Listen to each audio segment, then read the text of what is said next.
Welcome to Chitra சமையல். இன்றைக்கி நாம் லஞ்ச் பாக்ஸ் ரெசிபியாக முட்டை சாதம் செய்ய போகிறோம். இது பேச்சுலர்ஸாக இருக்கிறவங்களுக்கு ஈஸியாக செய்யக்கூடியதாக இருக்கும். அவங்களுக்கு புதுசாக சமைக்க பழகிறவங்களும் இது அவங்களுக்கும் ஈஸியாக இருக்கும். ஒரு 5 நிமிஷத்தில் இதை செஞ்சிடலாம். இது ஈவினிங்கில் வீட்டில் சாப்பிட எதுவும் நொறுக்கு தீனியெல்லாம் இல்லைனாலும் இந்த சாதத்தை நம்ம ஈஸியாக செஞ்சு சாப்பிட்டுக்கலாம். ரொம்ப டேஸ்ட்டாக இருக்கும். குழந்தைங்களும் பெரியவங்களும் ரொம்ப விரும்பி சாப்பிடுவாங்க. லஞ்ச் பாக்ஸாக இதை கொடுத்துடும்போது குழந்தைங்க ஒரு பருக்க கூட மிச்சம் வைக்காமல் சாப்பிடுவாங்க. வாங்க இதுக்கு தேவையான பொருளை நம்ம பார்க்கலாம். பொன்னி அரிசி 200 கிராம் எடுத்து வச்சு ஊற வச்சு வடித்து இது மாதிரி பொழு பொழுன்னு வச்சுருக்கிறேன். 2 முட்டை நல்லா இந்த மாதிரி அடித்து வச்சுருக்கணும். பெரிய வெங்காயம் 1 நீல வாக்கில் கட் பண்ணி வச்சுக்கிறோம். தக்காளி சின்ன சைஸ் போதும், அது 1 கட் பண்ணி வச்சுருக்கிறோம். கடுகு உளுத்தம் பருப்பு 1 ஸ்பூன், 3 வரமிளகாய் கட் பண்ணி வச்சுருக்கிறோம். இது கொத்தமல்லி தூள் 1 ஸ்பூன், மஞ்சள் தூள் 1/4 ஸ்பூன், மிளகாத்தூள் 1/4 ஸ்பூன், கரம் மசாலா 1/4 ஸ்பூன், கருவேப்பிலை 1 கைப்பிடி அளவு. வாங்க இதை நம்ம செய்ய ஆரம்பிக்கலாம். இப்போ முட்டை சாதம் செய்ய ஆரம்பிக்கலாம். அடுப்பில் ஒரு அடி கனமான வடச்சட்டி வச்சுக்கலாம். கேஸ் ஆன் பண்ணிக்கிட்டோம். வடச்சட்டி சூடேறட்டும்.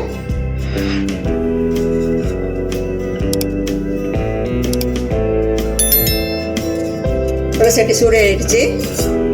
இப்போ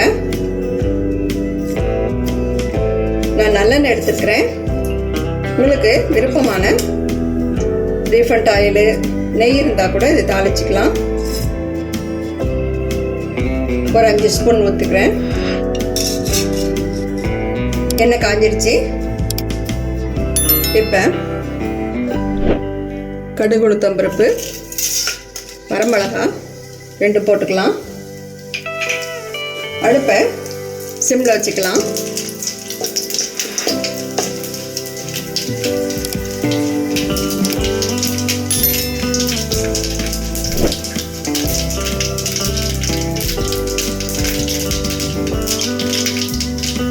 கூட கருவேப்பிலை,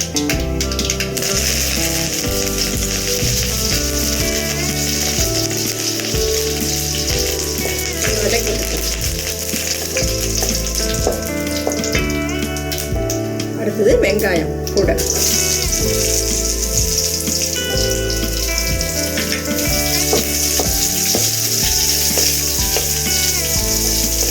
வெங்காயம் லைட்டாக பொன்னிறமான போதும். அது கூட நம்ம வதக்கிக்கலாம்.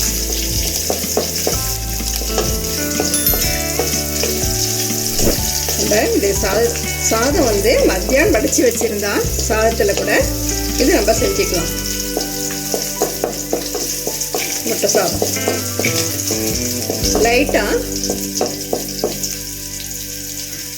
லைட்டாக சவப்பாக வந்திருக்கு. இந்த டயத்தில்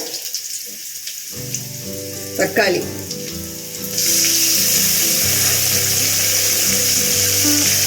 நிறைய போடக்கூடாது. இது தக்காளி தொக்கு மாதிரி ஆகிடும். அதனால நம்ம சின்ன தக்காளியில் எடுத்துக்கிறோம்.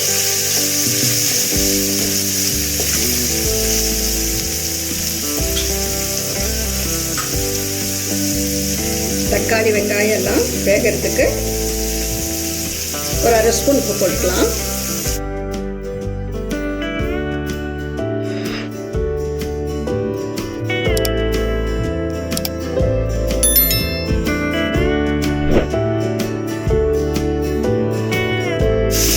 இப்போ நம்ம அடிச்சு வச்சுருக்கிறோம்ல 2 முட்டை, அதை ஊற்றிக்கலாம்.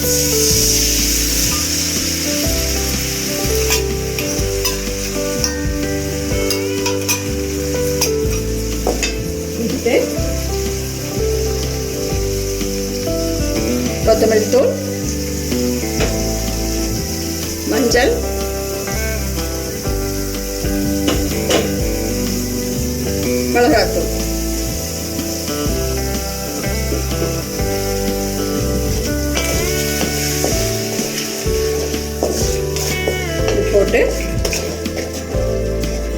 பரட்டிக்கலாம்.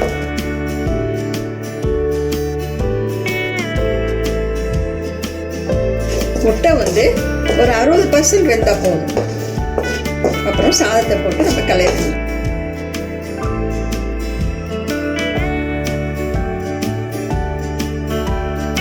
பாருங்க, இந்த மாதிரி வெந்தா போதும் முட்டை.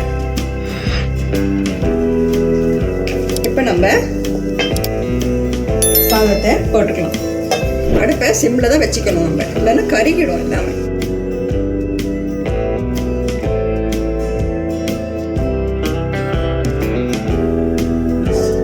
ரொம்ப மனமாறு வருது, வாசனையாக இருக்கு. குழந்தைங்களாம் விரும்பி ரொம்ப சாப்பிடுவாங்க. இந்த மழை காலத்துலலாம் இது ரொம்ப செஞ்சு கொடுத்தா ரொம்ப விரும்பி சாப்பிடுவாங்க. டெய்லி குழந்தைங்களுக்கு ஒரு 2 முட்டை கொடுக்கலாம். இது ரொம்ப எதிர்ப்பு சத்து எல்லாமே முட்டையில் இருக்கு. டெய்லி 2 முட்டை நம்ம குழந்தைங்களுக்கு கொடுக்கலாம். இப்போ நம்ம கரம் மசாலா எடுத்து வச்சுருக்கோம்ல, 1/4 ஸ்பூன் அதை போட்டுக்கலாம். ஏன் லாஸ்ட்டாக போடுறோம்னா, போட்டால் இந்த டேஸ்ட் வந்து சாதத்தோட சேர்ந்து கலக்கும் போது நல்லா இருக்காது. அதனால் நம்ம வந்து கடைசியாக போட்டால் இன்னும் டேஸ்ட்டு கொடுக்கும் முட்டை சாதத்துக்கு. இங்கே முட்டை சாதம் இப்போ ரெடி ஆயிடுச்சு.